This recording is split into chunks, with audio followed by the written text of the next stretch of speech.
এই দেবীর আনন শ্বেতবর্ণ, নেত্র কৃষ্ণবর্ণ, অধর পল্লব আরক্তিম ও করতলদ্বয় তাম্রাভ।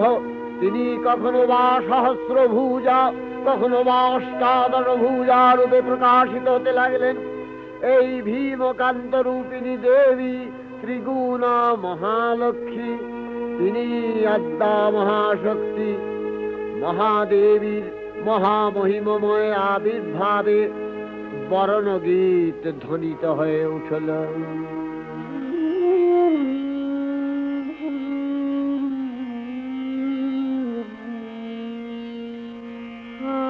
অখিল